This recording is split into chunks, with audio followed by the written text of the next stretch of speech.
Hello and welcome to the channel Ask Dr. Dutt. मैं हूं doctor Narendra Dutt और इस पहली मुलाकात में मैं आपको बताना चाहूँगा कुछ अपने बारे में। मैंने हरियाणा के एक छोटे से गांव में लाइफ शुरू की।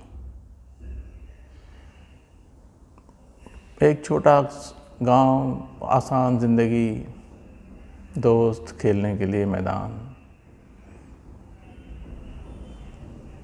5 साल का हुआ तो एक दिन खेलते हुए को बड़े भाई ने पकड़ा और गांव के बाहर एक बड़े मंदिर के सामने 5 पेड़ों के नीचे जो स्कूल चलता था वहाँ मुझे ले गए। मास्टर जी पेड़ के नीचे कुर्सी लगाए बैठे हुए थे। भाई ने कहा इसका नाम लिख लो। मास्टर जी ने रजिस्टर निकाला और लो, हो गया एडमिशन। खैर, वहाँ से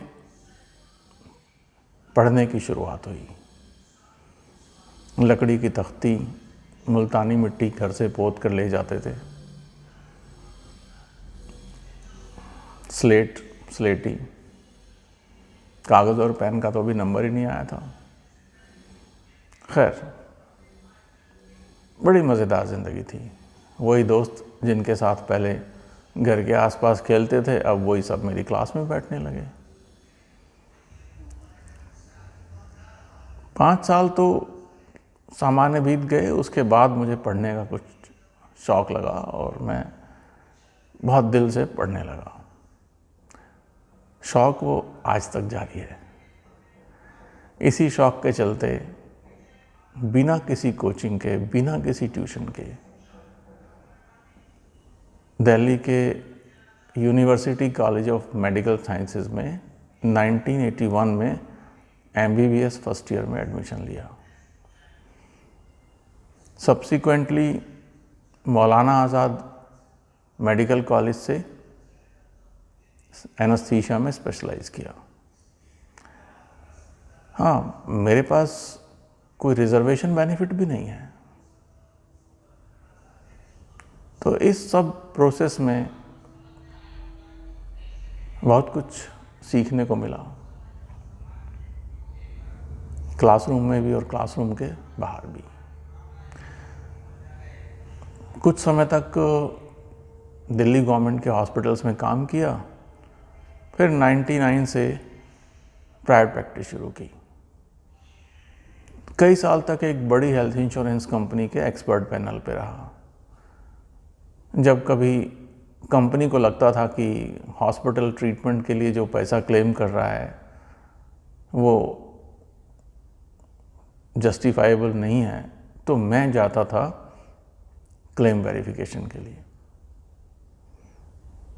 और करता था वहाँ ट्रीटमेंट ऑडिट और देखता था कहाँ क्या गलती हुई, क्या ये ट्रीटमेंट ठीक डायरेक्शन में जा रहा है या नहीं।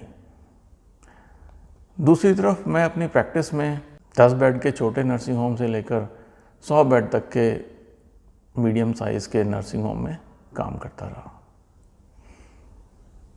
फर्स्ट ईयर स्टूडेंट्स को भी सर्जरी करते देखा और प्रोफेसर्स को भी। तकरीबन सभी सर्जिकल स्पेशलिटीज़ में काम किया, ओपन हार्ट के अलावा बाकी सब में मैंने काम किया, आज भी कर रहा हूँ। इसके अलावा ICUs में भी काम किया। तो इससे मेरे पास एक क्रॉस सेक्शन ऑफ नॉलेज बना। एक ही प्रोसीजर, एक ही सर्जरी अलग अलग हॉस्पिटल्स में अलग अलग सर्जन्स के हाथ में देखा और ये देखा कि कौन क्या करता है, कौन अच्छा कर रहा है, कौन ख़राब कर रहा है।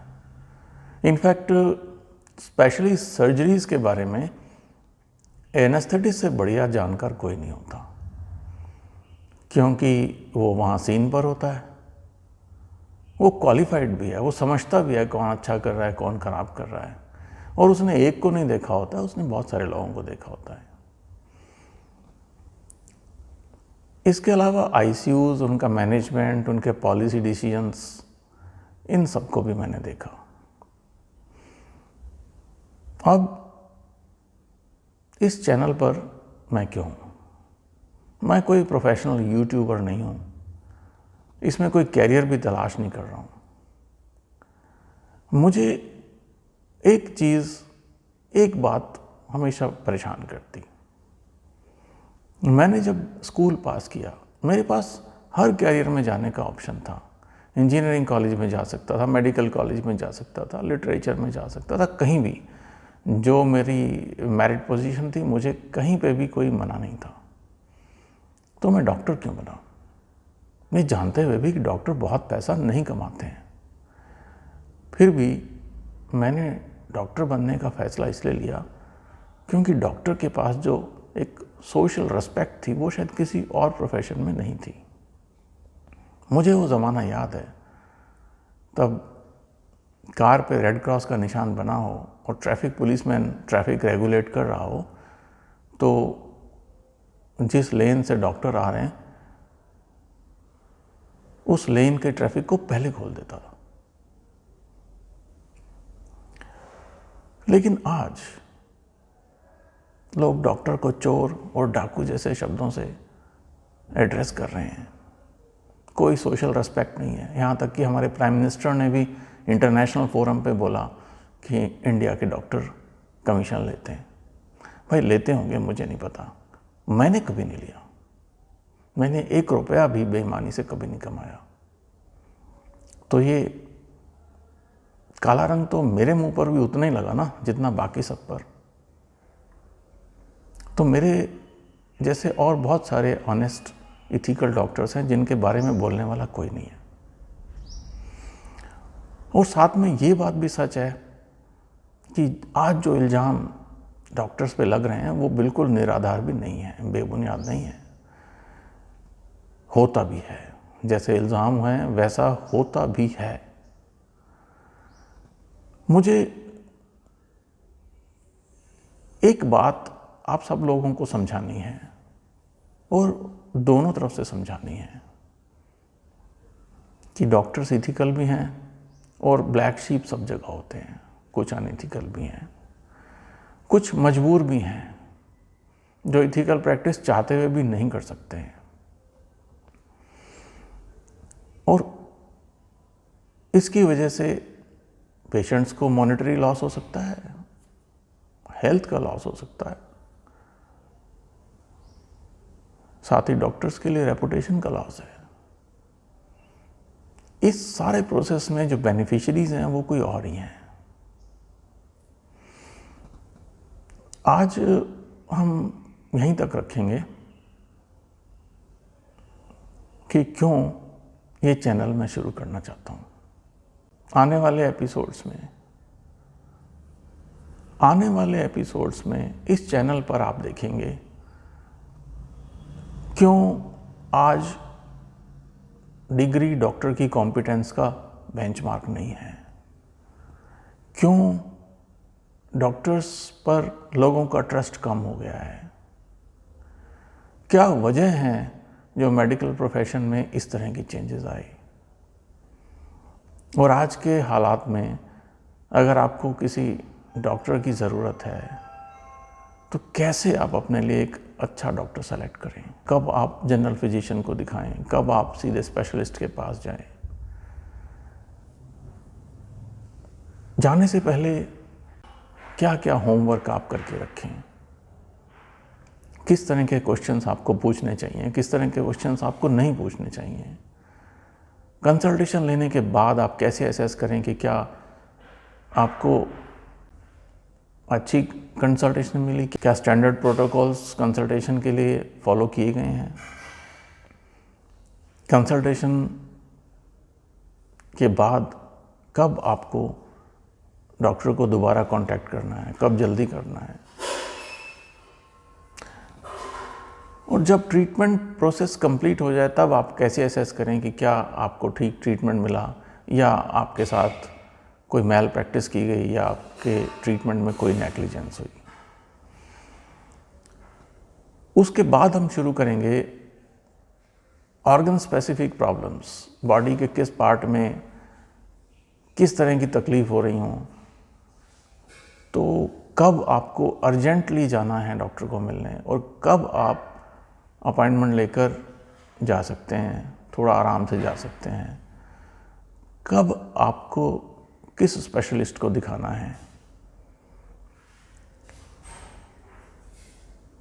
जाने से पहले आप क्या कर सकते हैं, फर्स्ट एड आप कौन सी ले सकते हैं, खुद के लिए आप सेल्फ हेल्प क्या कर सकते हैं, कुछ कॉमन मेल प्रैक्टिसेस के बारे में भी बताऊंगा। सर्जरीज के लिए कब आपको हाँ कहना है, कब ना कहना है। अगर आपके पेशेंट का आईसीयू में एडमिशन कराना पड़े तो क्या ध्यान रखेंगे, किस आईसीयू में कराएं, उस आईसीयू में क्या देखें, क्या सवाल पूछें, किसके लिए हाँ कहें, किसके लिए नहीं कहें। अगर पेशेंट को वेंटिलेटर पे डालने का सुझाव मिलता है तो कब वेंटिलेटर पे डालें, कब ना डालें, और कब तक ट्रीटमेंट कंटिन्यू करें और कब आप अपना फुट डाउन करें कि नहीं अब हमें छुट्टी लेकर जाना है। उम्मीद करता हूँ इस चैनल से 2 ऑब्जेक्टिव अचीव हो पाए। नंबर 1, सभी डॉक्टर चोर नहीं हैं, सभी रॉन्ग डूअर्स नहीं हैं। कैसे आप पहचानें कि कौन ऑनेस्ट और इथिकल डॉक्टर है, ये आपको बता सकूं और आपको एजुकेट कर सकूं कि आप अपने ट्रीटमेंट के लिए सही डिसीजंस कैसे लें। ये मेरा एश्योरेंस है, इस चैनल पर कभी कोई स्पॉन्सर्ड कंटेंट नहीं होगा, कभी किसी इंडिविजुअल डॉक्टर या हॉस्पिटल की तारीफ या बुराई हम नहीं करेंगे। मेरा उद्देश्य आपको रेडीमेड डिसीजन देना नहीं है, बल्कि आपको एजुकेट करना है कि आप अपने लिए ठीक डिसीजन खुद ले सकें। तो मिलते हैं नेक्स्ट एपिसोड में, तब तक के लिए स्टे हेल्दी।